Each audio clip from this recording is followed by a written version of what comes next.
This is Driving Planes.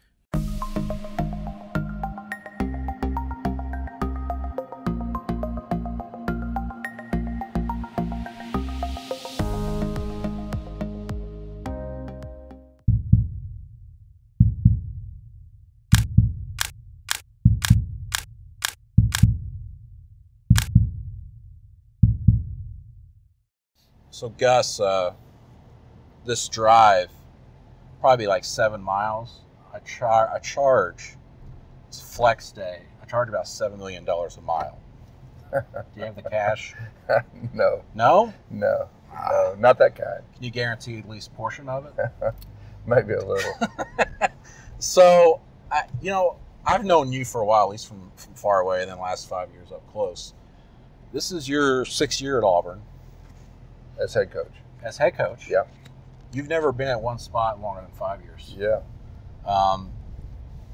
What's been different about Auburn? Auburn's home for me. I was here as a coordinator for 3 years. Both my daughters graduated from Auburn. And then, of course, like you said, this is my 6th year to be the head coach, and this is the longest I've ever been anywhere. And so this is home, and I feel very comfortable. Really excited about the future. Back in December, or actually November, I'm sure you recall, all kinds of rumors about your job status. Then you beat Georgia, and my belief was you're safe, you're fine. You can get a big raise at Auburn if you want it. Then the rumors about the Arkansas job come up, which were bound to happen. And I've got friends still up there. I went to school there, got friends there. And they're saying that, listen, they're going to come after Gus as soon as this SEC championship game's coming up. And you were blocking it out as you always do. What was it like going to that SEC championship game and have to deal with all that chatter once again? Because it sounded a lot like 2013 with job rumors.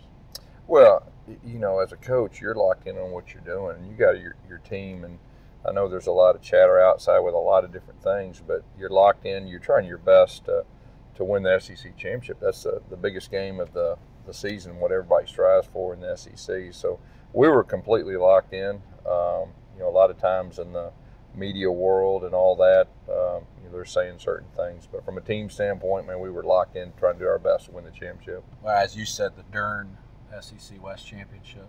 Yeah. You don't cuss. No. I want to know this. And tell me the truth. Have you ever cussed in your life? Oh, yeah. We've all slipped up. Definitely. I slip up every day. Definitely. Was this...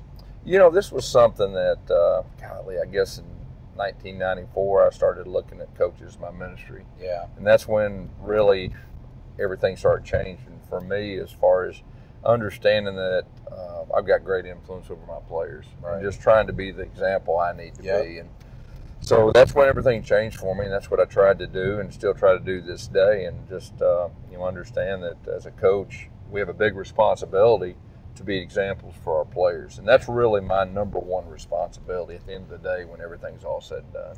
What's your favorite go-to? Chicken crud, Dern, I kind of transition from year to year. When I talk to my former players, back in high school, they'll have their own deal. And then when I was a coordinator here, I think I said chicken crap a lot.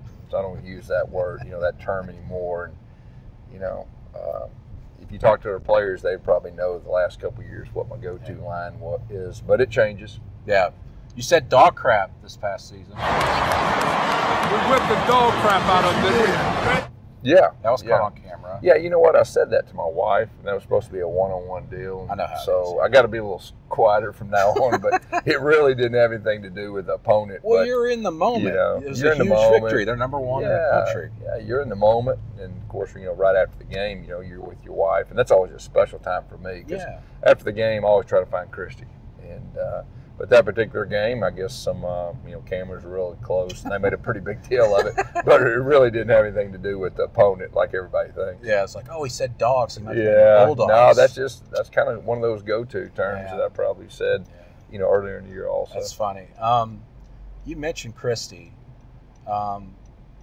Reporter-wise, we're around her. We talked to her. Obviously, she's off limits to the media. Yeah. There was that I'll just say in my opinion, that stupid video someone edited together a few years ago to make her look bad. But she's an electric personality, quick wit, very sharp. Yeah. She might be your best recruiter on your staff, in my opinion, when you guys are hosting kids.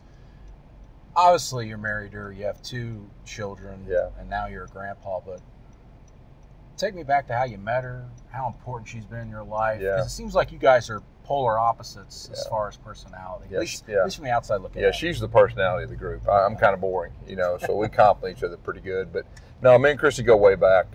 We went to high school together. She was a freshman when I was a senior, and we knew each other. Our parents went to the same church, and then I go off to college, and then she graduates high school, and came to church one day, and she grew up, and we started dating, and the rest is history. But to be successful, in this coaching profession, you have to have a understanding wife, and me and Christy do this thing together, and so it's a true blessing for me that she allows me to do what I do. And she is very caring for our players. She truly cares about our players and develops relationships with our players. And I'm very blessed. I've got 2 daughters that allow me to do what I'm doing too. And really, our family, we do this coaching thing together. How did you propose to her? We were at Henderson State, and I think we were on the steps of her dorm. And just asked her if she'd marry me, and she said yes pretty quick, and we hadn't looked back yet. Yeah. So tell me a little bit about your playing days. You walked on at Arkansas, then you transferred, and then transferred again, I believe, right? Yeah. To Henderson State. You're a receiver, a punter. I believe your name, last time I checked, when I was doing stuff back in 2013 going through the state, you're still in the record books at Henderson State in a punting category. Yeah. Well, first of all, I did walk on at University of Arkansas. Of course, growing up in that state, I mean, that was a really big deal at the time. And I figured out pretty quick, I really wasn't good enough to play. But I hung in there for 2 years. I did get to play in mop-up duty of a game, and it just kind of hit me. If I really wanted to play, I'm going to have to go somewhere, to have a chance. And so I walked on at Ouachita Baptist. I had my, one of my best friends, David Little, was there at school.